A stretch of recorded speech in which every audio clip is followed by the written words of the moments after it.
120 کیلو بودم، الان 80 کیلو هم. خیلی تایم کوتاهیه برای 30 کیلو وزن کم کردن، ولی خب داستان من این شکلی بود. غیر از رژیم و ورزش هیچ کار دیگه ای نکردم. سلام بچه‌ها، امیدوارم که حالتون خوب باشه.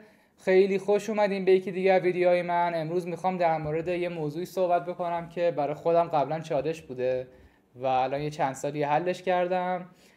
میخوام بیام بهتون بگم که چه روشایی امتحان کردم، چی کارا کردم، مثلا داستان چی بوده، چون میدونم برای خیلیاتون ممکنه این موضوع چالش باشه، حالا یا قبلا یا الان، و به نظر من این ویدیو میتونه کمک کننده باشه به بعضیا.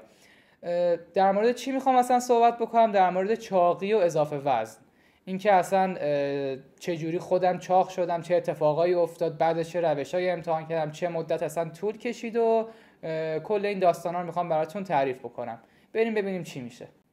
خب بچه‌ها، اول از همه اینو بگم که من تا 4-5 سال پیش 120 کیلو بودم، الان 80 کیلو هم. 40 کیلو فرقشه. البته اینو بگم که اون تایمی که شروع کردم به لاغر کردن از تقریبا 115 کیلو بود تا 85-6 کیلو، یعنی 30 کیلو دیگه. آره 30 کیلو فرقشه.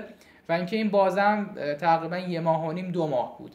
حالا درسته الان به خودتون میگین خیلی تایم کوتاهیه برای 30 کیلو وزن کم کردن، ولی خب داستان من این شکلی بود. نمیخوام بگم درسته یا غلطه، حالا روشایی هم که انجام دادم بهتون میگم، ولی اینکه شما آیا این کارو انجام بدین یا ندین، اگه با این مشکل درگیرین دیگه با خودتونه. خب از اینجا شروع بکنیم که از موقعی که من یادم میاد اضافه وزن داشتم، یعنی توپل بودم کلا بچگی، از نوزادی. عکسایی که دارم حالا براتون اگه پیدا کردم میذارم. ولی دیگه اوجش میرسه به سال کنکور. خب تو سال کنکور معمولا همه چاق میشن، چه دختر چه پسر، به خاطر اینکه درس بیشتری میخونن، یه جا نشستن، ورزششون رو خیلی ول میکنن، رژیم خوبی دیگه، یعنی اون رژیمی که باید بگیرن رو ندارن، و حالا یه سری استرس و فشارهای روحی درس خود اینا بعضی وقتا باعث چاقی هم میشه. ولی خب برای من یه چند تا دلیل دیگه هم داشت. مثلا من خیلی PS4 بازی میکردم. حالا کلا این داستان کنکور و اینا رو توی ویدیوی دیگه هم گفتم، تو پارت 2 درس و دانشگاه ایناست که لینکش هم براتون میذارم اگه خواستین برید نگاه بکنین. من PS4 زیاد بازی میکردم و سال ما هم سال کرونا بود، یعنی اولین سالی بود که کرونا اومده بود، خیلی سفت و سخت، همه پروتکل و فلان و از خونه نریم بیرون و این داستانا باعث شده بود که همون راهی هم که مثلا بعضی وقتا میرفتم یا اون ورزشی که میکردم دیگه نباشه. همه اینا دست به دستم داد، من شدم 120 کیلو. اینجا بود که دیگه گفتم، یعنی اون موقع هم باز خیلی به فکر لاغری نبودم، ولی اینجا بود که دیگه با خودم گفتم خیلی داره اوضاع خراب میشه. یعنی راه میرفتم زانوم درد میگرفت، میخواستم بشینم، میخواستم بلند شم، مشکل تنفسی کلا، یعنی یه ذره میخواستم من بدوام یا راه برم نفسم به شماره میافتاد و کلا دیدم خیلی داره مشکلاتم زیاد میشه.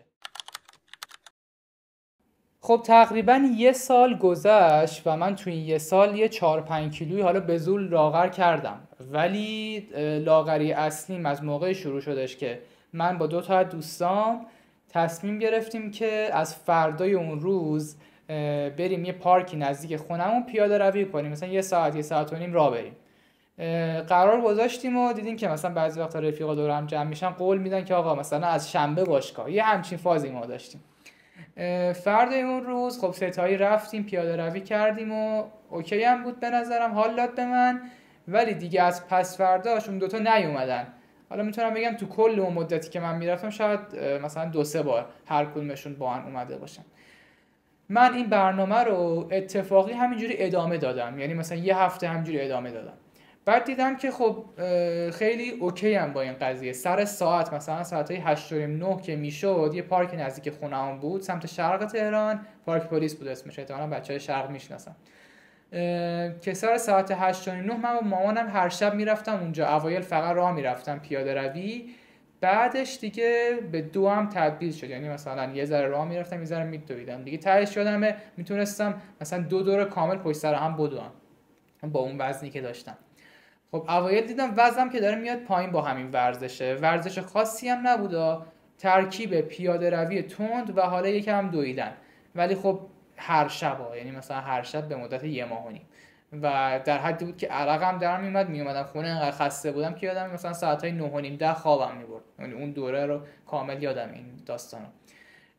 از سمت دیگه رژیمم هم رعایت کردم. حالا بریم ببینیم رژیمم اصلا چه جوری بود تو اون مدت. خب من از اون سمت که ورزشم رو طبق برنامه داشتم، یعنی هر شب ساعت مثلا 8:30 9 میرفتم ورزش رو انجام میدادم.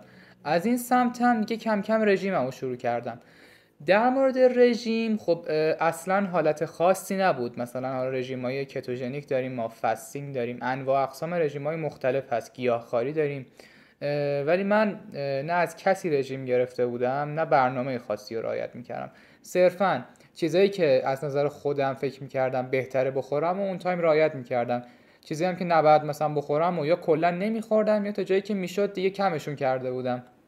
حالا من راجع به این که تو اون دوران چیا میخوردم چیا نمیخوردم دقیقاً با جزئیات توی ویدیوی بعدی که میشه پارت 2 همین سری توضیح میدم. حتی میخوام بیام یکی دو تا از غذاهایی هم که اون موقع ها میخوردم هنوزم به نظرم باحاله رو یاد بدم، چون یه نکته به نظر من هست، غذاهای رژیمی معمولاً یه ذره بدمزه که نه، ولی سخت آدم بخواد مثلا 1 ماه 2 ماه همش از این غذاها بخوره. ولی وقتی شما یکم ابتکار به خرج بدین، مثلا بیاین غذا رو با یه روشی، با یه سس خاصی، با یه ادویه خاصی ذره خوشمزه ترش بکنین یا تنوع بدین، باعث میشه که بیشتر طولانی تر بتونین رژیم رو حفظ بکنین، دیرتر بدنتون خسته بشه بشکنینش. اینو حالا من صحبت میکنم اونجا. ولی کلی بخوام بگم مثلا نون کمتر میخوردم، برنج کمتر میخورم، برنج قهوه‌ای مثلا میخوردم، نونای رژیمی و پروتئینی میخوردم. از اون بر قند مصنوعی کلا حذف کرده بودم. حالا قند طبیعی هم اگه میخوردم کم میخوردم، چون قند طبیعی و مصنوعی درسته از لحاظ سلامتی و ضرر با هم فرق دارن، ولی خب از لحاظ کالری که به شما میده خب همون دیگه، چه فرقی داره، قند دیگه کالری داره. از لحاظ چربی هم بخوام بگم دیگه چیزی رو سرخ نمی کردیم اصلا. فرضاً میخواستیم یه فیله بخوریم گریلش میکردیم، یا مثلا تو خورش و تو برنج مثلا به اندازه یه قاشق چای خوری شاید کلاً برای 2-3 نفر ما روغن استفاده میکردیم. چیزایی که بدیهیه هممون میدونیم، اونا رو رعایت میکردم.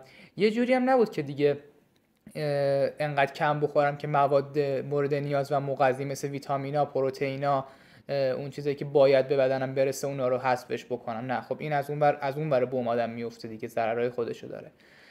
اینا رو هم رعایت کردم و گذاشتم 1-2 ماه گذشت.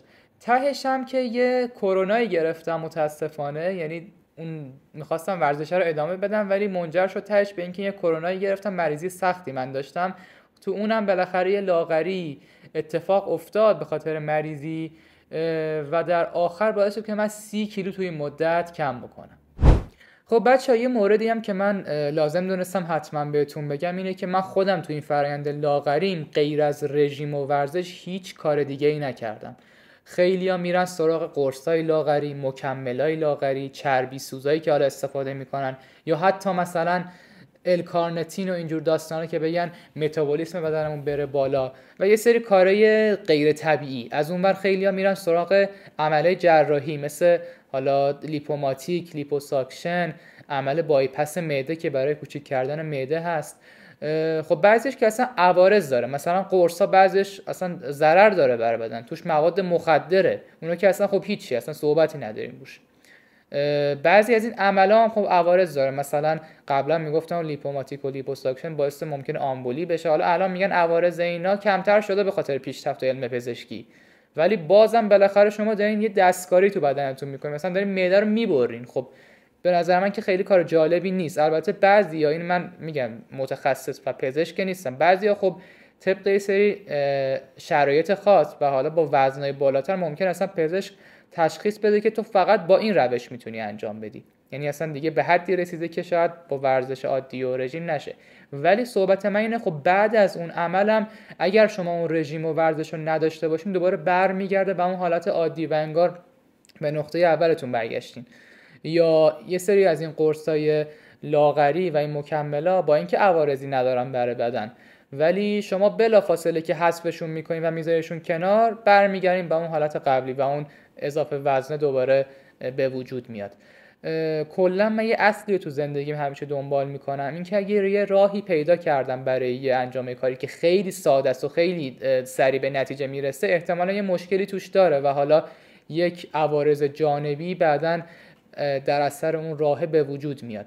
پس من خودم توی این موردم سعی کردم همون رژیم ساده و ورزشم رو انجام بدم و خب جوابم گرفتم. واقعا درسته یکم سخته ولی به نظر من به اون سختیش میارزه. بعدا خودتون خیلی حس بهتری دارین. خب بچه امیدوارم که از این ویدیو لذت برده باشین. خیلی خوشحال میشم که هر نظری دارین طبق معمول، چه موافق چه مخالف، تو کامنت ها بهم بگین یا حالا از طریق راههای ارتباطی بهم پیام بدین. اگر تجربه مشابهی دارین، اگر نظری دارین روی این صحبت های من، خیلی خوشحال میشم بشنوم. و اینکه اگرم حالا ویدیو رو دوست داشتین لایک بکنین. کلا هم اگه به این سبک محتوا علاقه دارین کانال منو سابسکرایب بکنین که بتونین ویدیوها رو بیشتر ببینین. غذا هم که یکی از غذایی که من همیشه اون موقعی حالا رژیمم میخوردم، میگو گریل داره و یعنی سرخ نشده.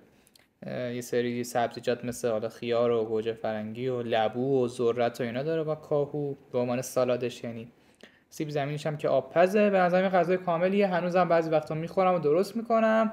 امیدوارم که همیشه حال دلتون خوب باشه و غذای خوشمزه بخورین.